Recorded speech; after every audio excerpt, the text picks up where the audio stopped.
Hello, and welcome to E2E's Business Unusual, a video content series for and by the SME community. Our focus is on helping entrepreneurs navigate this very difficult environment since COVID-19. Today, we're joined by Aaron Simpson, founder and executive chairman of Quintessentially Group. Aaron, welcome, and thank you for being part of this. Thank you very much for having me. Thank you for my invitation, and I hope this is of help and use. Having done a number of these interviews before, Aaron, I think it will be invaluable. So just to get things kicked off, could you give us a brief overview of you, who's Aaron, your career, and then also your business interests and a little bit about Quintessentially Group? Yeah, sure. I graduated with a very useful degree in geography from Oxford back in 92, I think it was. Was it 82? No, 92. I wasn't aged myself.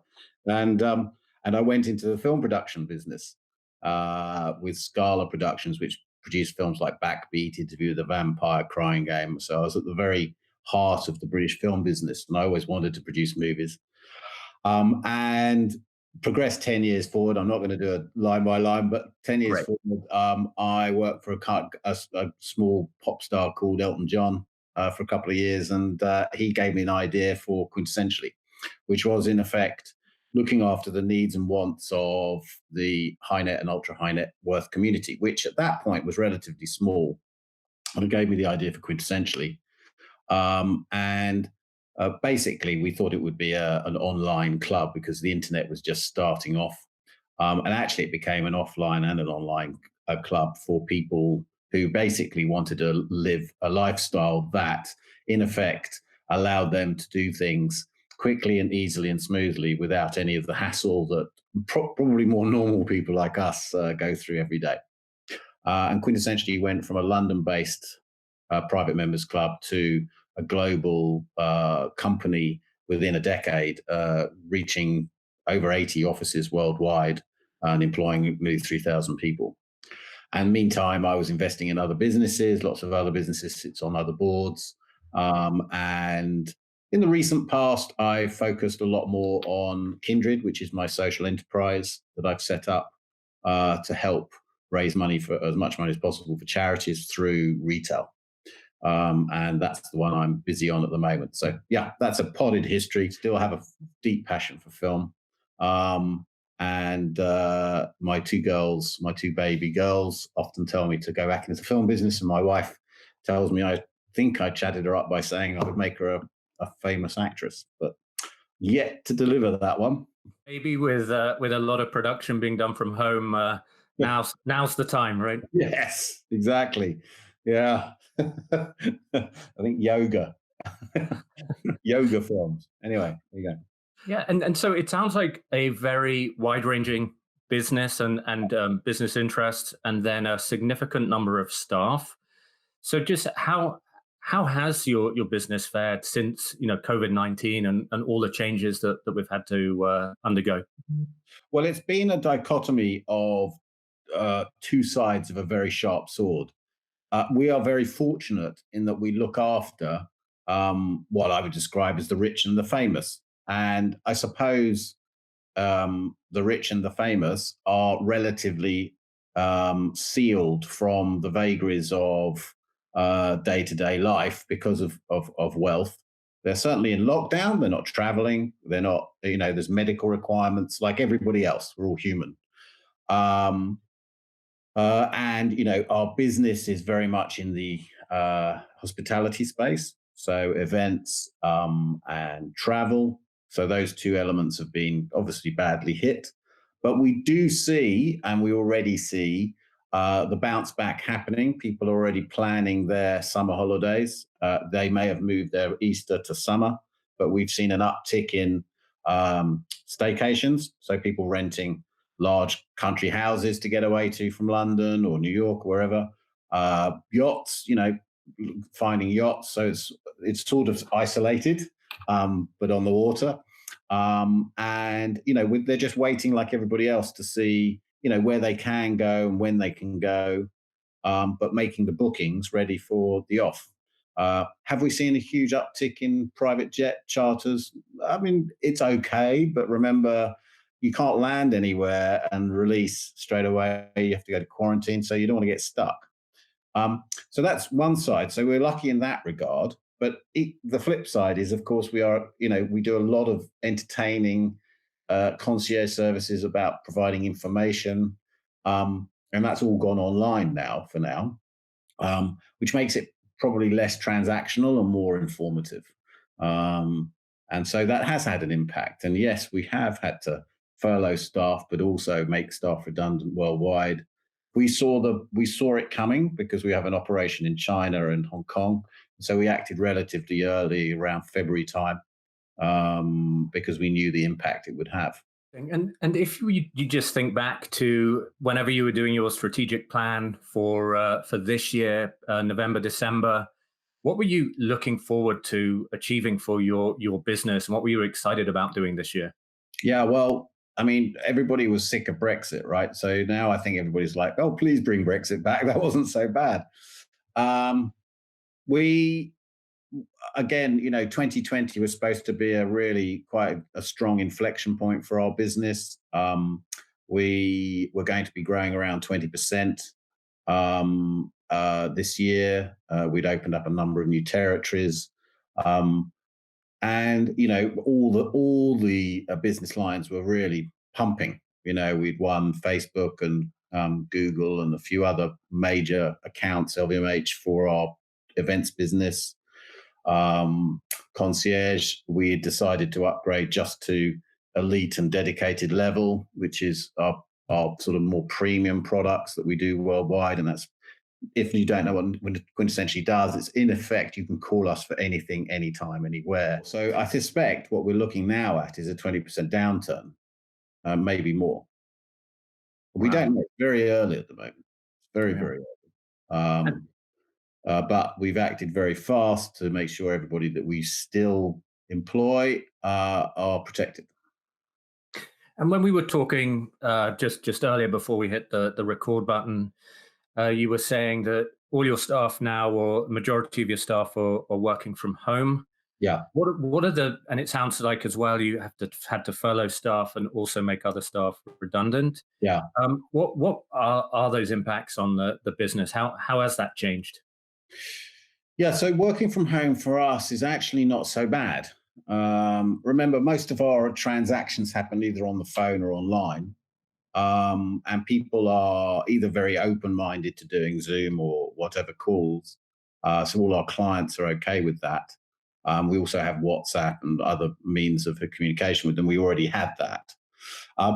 And security-wise, we already had a system where we use Salesforce. We call it Q-Force, but it's the integrity of that system and platform is very strong worldwide security-wise. So it hasn't impacted in terms of work at home. Where it has impacted is that obviously we do events, we do travel, we do, so people aren't doing that. So, you have a team of 50 and now we have a team of 20 or 5 or whatever it is, because there's nothing happening. I mean, you can't, as a business owner, just sit and pay people to do nothing, which I think is a problem with furlough. I actually think furlough is a bad thing, not a good thing. I think if the government allowed people to work during furlough, I think it would be incredibly productive and very creative, because businesses that are nimble are creative, right? They move online. So we're doing masterclasses with top chefs online, and how to make the perfect cocktail with a top barman. Like educational tutorials on people that are looking at their GCSE and A-level results, etc. So there's all that type of thing going on, but it's all online now. So yes, in terms of an impact, yes, it took a bit of time, but we were pretty well up and running very, very quickly. The impact on people, we obviously tried to furlough as many people as we possibly could to protect their positions, but some just had to go. It was you have to save the ship. And in terms of government schemes, so it sounds like you've been able to take advantage of furlough. There's other loan type schemes and support for business out there. Have you been able to take advantage of any of these to help support your company? Yeah, so we've used one through travel, because obviously travel, there's a rule which is an interesting one. I didn't know about this, but as a as a travel agent, we are obliged to refund you within 2 weeks. So if you've bought a holiday, say for £20,000 or £10,000, we're obliged to refund you within that period, even if the supplier hasn't refunded us, which means we're taking an enormous credit risk. Now, most of our bookings are with, fantastically reputable companies, and they've repaid and they understand the law. But there's a lot that, a few that aren't, are small providers where a £20,000 booking is a make or break booking for their season, and they're relatively reticent to part with the cash. So you sort of become a bit of a broker in a way of arbitraging their refund. So we've used the loan accounts, Sybil, I call it the Sybil, for our travel business primarily, to make sure that we're able to refund. But that's been useful, and it was relatively quick. It took about 4 weeks, but probably would have been able to get that anyway commercially. So I don't think there's any much difference. I mean, certainly on some of my other businesses that I'm involved with, the banks have really got in the way. I mean, the banks forget quite quickly. In 2008, we bailed them out, still paying for it. And I actually think bankers now are pretty hopeless. I think they're irrelevant. And people will, a lot of people will go out of business. And it's primarily because the banks are not acting in the way that they should, which is out of a book of business, that some are going to default and some aren't. And it's better to keep them alive, surely. Businesses alive, 90% of businesses will pay you back. 95% will pay you back. Why are you worrying about trying to find the 5%? Take that on the chin. The government's guaranteeing 80% of it anyway. It's almost free money to you as a bank, and it builds a relationship. I don't know if you've noticed, but banks have spent an awful lot of money in the last 2 months telling us how they're here to support. They're not. I really don't believe it. I'm sure there are some good bankers out there, but I really don't believe the banking system in this country needs a fundamental overhaul. Stop showing me horses running on a beach, supporting family businesses when you don't do it. When you're only issuing 6,000 loans of a cumulative value of 200 million against a $220 billion pound book that they want to issue, you're not doing your job.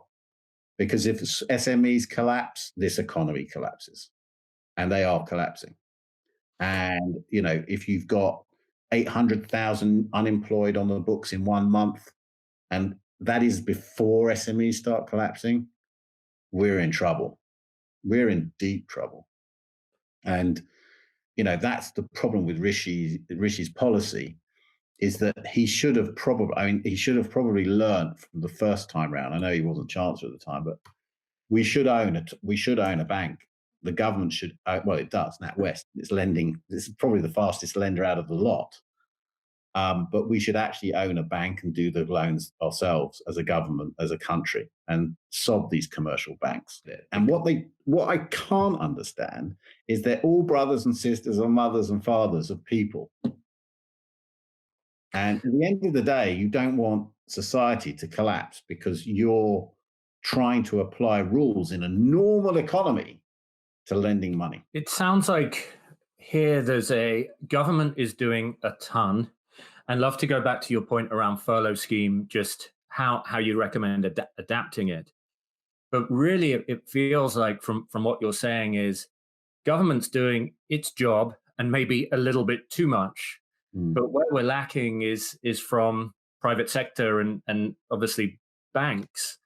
Is there anything, yes, creating a bank is a solution, but is there anything you think government or other groups can be doing to help change that behavior on the side of the banks?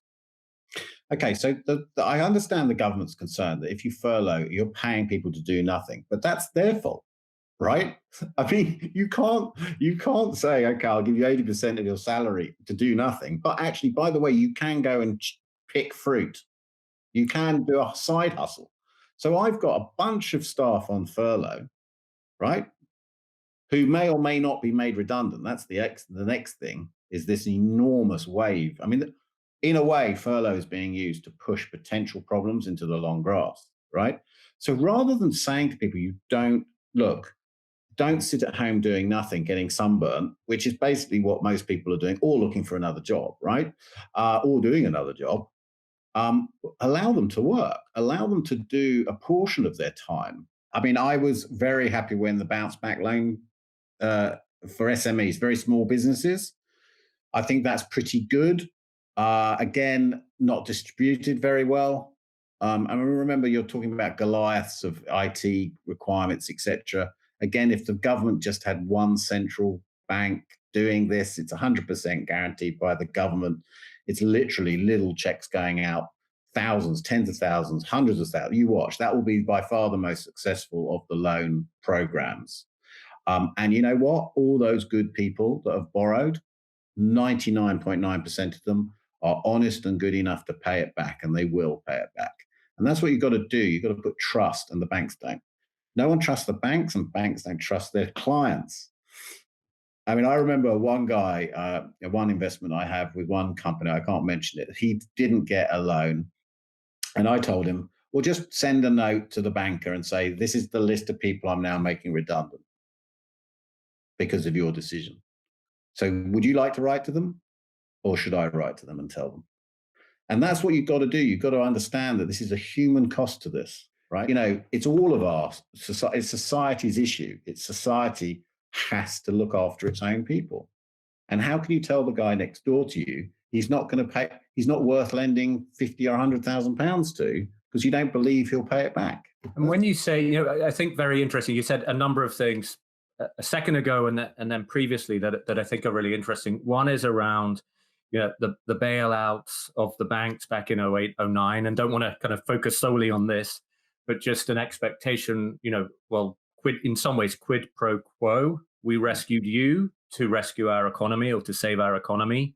Yeah. We now, there's a real impact on the business community and humans, because we all work for companies, or a lot of us work for businesses. We helped you in this instance. There's an expectation here. Now, looking at business and all that, you know, the various schemes that you've mentioned, loans and furlough, coming out of this, do you think that society, taxpayer, voters are going to change their expectation of business and what business should be doing for society, and how they too, or we as a business community, should be behaving? But that's why I set up Kindred. Kindred is a social enterprise. Now, social enterprise is a business that guarantees half its profits are given to various charities or social enterprises. And what I've set up was, in effect, I wanted it to become the largest corporate donor to charities on earth. So we're on that path, on that pathway. And how we're going to do that is by retail spend. So we allow you to go on and buy anything you want, a la Amazon, through our system, and you can donate 2, 3, 4, 5% of the cash back you would earn. You can either keep it if you want, or you can donate it to one of 40,000 charities we have on board. And that, to me, is where people and society and business needs to think and head conscious consumption, where every transaction doesn't cost me more, but can contribute to someone I'll never meet. And that could be for anything from buying a car, could provide a bicycle to someone in India, through to buying a meal in a restaurant. It's a hidden donation to a food bank. Because the disparities now, and remember, I operate at both ends of this scale. And even billionaires and multi-millionaires don't want to live in a society which is broken and hugely gaping disparities. And also for their own businesses, you know, they need a society and a community that's thriving. They thrive if they, you know, the purchasers, customers do. But parking billionaires aside, you know, the common man, the guy on the street who's grafting every day, day in, day out, cleaning the street, delivery, frontline workers, etc. Suddenly, our society values them more than ever before. And I completely understand where Boris is coming from in terms of austerity. That was a terrible period in our history, and it was driven out of a few thousand bankers in central London that caused it, and New York. That must never happen again. And those people didn't pay, so they'll do it again, right? So then we have to address it. We have to address it. And the only way we can do it, and my small part, and I think every business should, is find someone to support that your consumers cost them no more, but their consumers can support by their efforts by purchasing. And I think it will make you feel a lot better. There's a neurological report on giving, and people release about 10% of their endorphins by buying stuff. Shopping gives them a 10% increase in endorphins. Giving, 100% release of endorphins, 100 times, sorry. So if you can combine the both, which Kindred does, is shopping and giving, fantastic. And I think every single SME on this who watches this can go, okay, I've been affected by cancer. I've been affected by heart issues. My family, has been affected by the virus or any number of different issues. And I'm going to give back. And I'm going to give back in a strategic way. And I think that is society.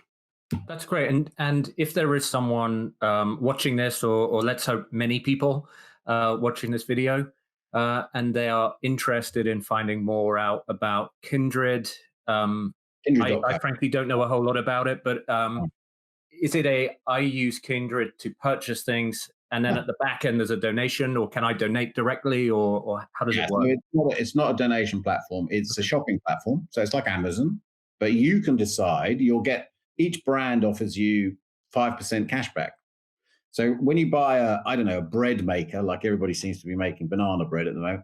So when you buy a bread maker and it's £100, £5 of that you can decide to either keep for yourself as cash back, or you can donate it to one of 40,000 charities, or split it. It is what it is, and it's on Kindred.co. So we set it up. We're doing the T-shirt rainbow campaign at the moment for the NHS. I don't know if you've seen it around, but it's the fastest selling T-shirt in history in the UK. Oh, wow. And 100% of proceeds go to the NHS. I think we've raised about 550,000 so far.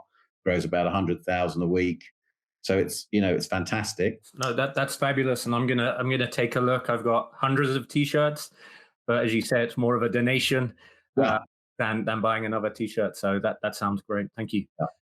And then just moving on, and again it's almost like you've had a preview of the questions, but you mentioned earlier the impact on humans. We're all humans working in organizations and working. So there's obviously a mental health impact to all of this. And again, for entrepreneurs who are going through massive change in their business, potentially looking forward to a great year. And if you say in the hospitality sector, moving from growth to zero revenue and then losses, how are you managing that significant stress? And like you said, the act of making people redundant is very difficult on those impacted.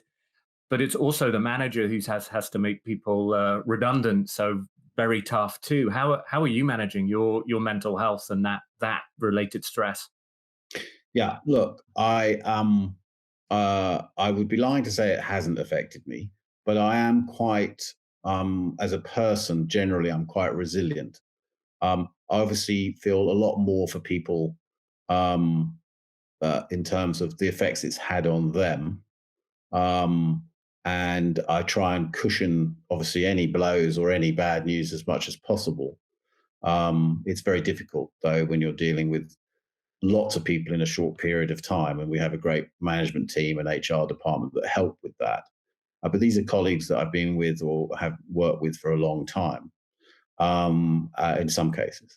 But as I say, during Mental Health Week, it's I understand people have been seriously affected by what's gone on. But from a personal perspective, I have I think I probably have an overly optimistic and positive view on life, which is I've seen people from both ends of the spectrum, and I've seen people who have nothing and give everything, and I have seen people who have everything and give nothing.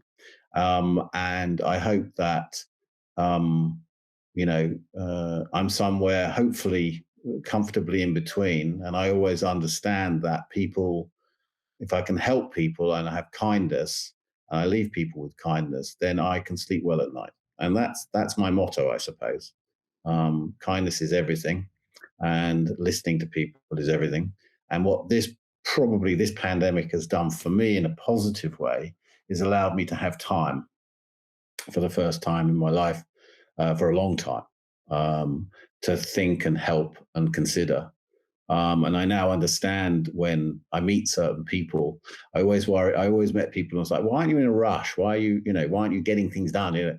And I think the more successful, and I'm not talking about financially successful, I'm just talking about successful in oneself, are people that think and consider, and make decisions based on, gut feeling of things that they feel good about. And I think ultimately that's where my mental health is. I've had time to think, and in a positive way. And I hope people that are seeing huge problems, huge issues in their businesses realize that, be pragmatic about it, and realize that, what will be will be. You can't change the direction of your fate, but you can definitely inflect on what you've learned.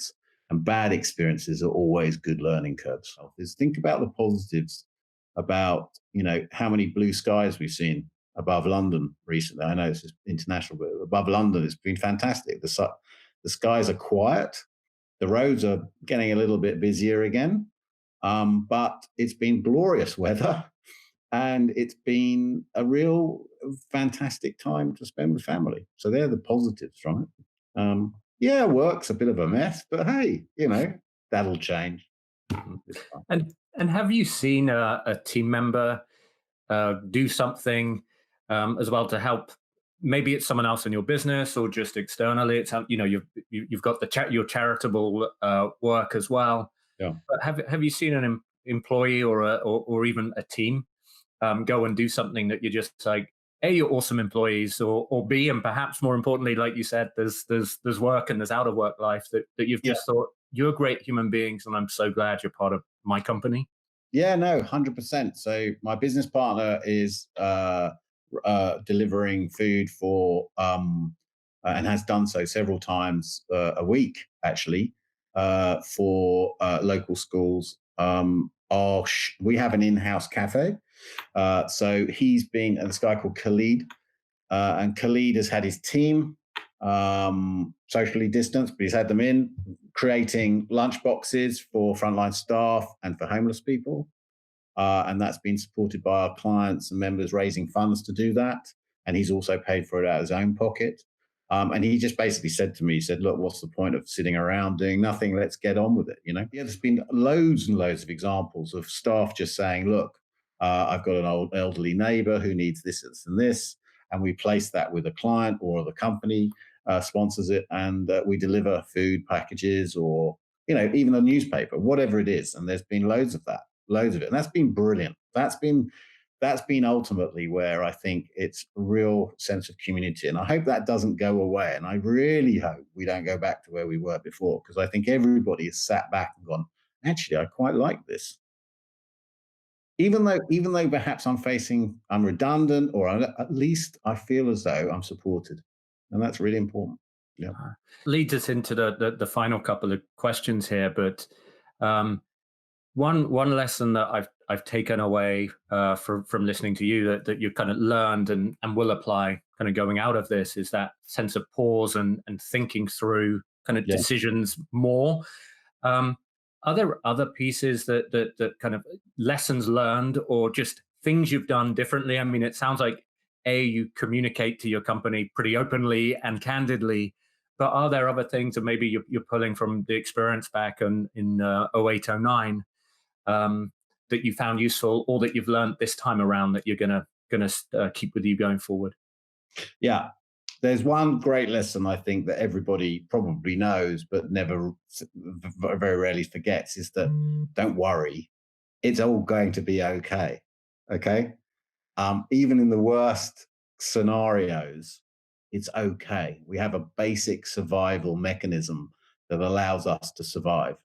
And I think as a manager or a senior manager or executive or an owner, you've got to realize that, okay, it's not very nice reducing headcount of something that you've built up. But those people will be okay. They will be okay. And if you have a sense of responsibility for them, you know, they'll thank you in the end, because they will find a way. It will come back. Hopefully, it won't go on for a long, long time. Hopefully, it's a more of a W-shaped recovery than an L shape. Suddenly, finding out all these types of recoveries that we're all into. But I'm pretty sure that 2-3 years time we should be back to where we were. Hopefully, not environmentally, but hopefully in business. Yeah. So that's the first point, and we've lived through several of these things. I think also community mindedness is become a forefront for businesses. So what we've touched on already is how businesses can affect their communities in a positive way, and not just talk about pounds and pence. And I would say that the most important thing is during this period where if you're not allowed to work, you're not allowed to work. Think about what you'd really like to do, because a lot of people go from school or university straight into a job and never think about, well, actually, is this what I want to do? So yes, there's the time element to think about what you really, what skill you have and what you want to develop and what is your passion points. Because if you're passionate about doing what you do, it's not work anymore, is it? There's a lot of people with mortgages that need to do X, Y, and Z, and la la la. But hey, if you think about it and do something really well, the mortgage will get paid somehow. That's great. And then for me, the final question today is when we end this, I'd say, current period of lockdown and uncertainty and restrictions at least begin to get released, like they are, like you're referencing in Hong Kong as well. What are you looking forward to achieving, both kind of professionally for your business, but also perhaps personally too? Yeah, so I would like to get quintessentially to a very positive, steady state as soon as possible. I think it's nearly there. I don't think the world's coming back in various, I think it will come back in different ways with different verticals. Uh, I don't see hospitality and events coming back for 12 months. In reality, yeah, they may open the odd pub, but I think people have true fear about catching this thing. And until they get testing and all of that up and running properly, and tracking and tracing properly, classic business logistics, then people will have a fear. So that's that type of business. Travel, I think, personal travel will come back very quickly. Corporate travel will take years. Frankly, I think we've never met and we're very comfortable now meeting through this mechanism. And I think that handshake mentality, which was probably drummed into us by the airlines, has gone. I don't think that will come back in any time soon.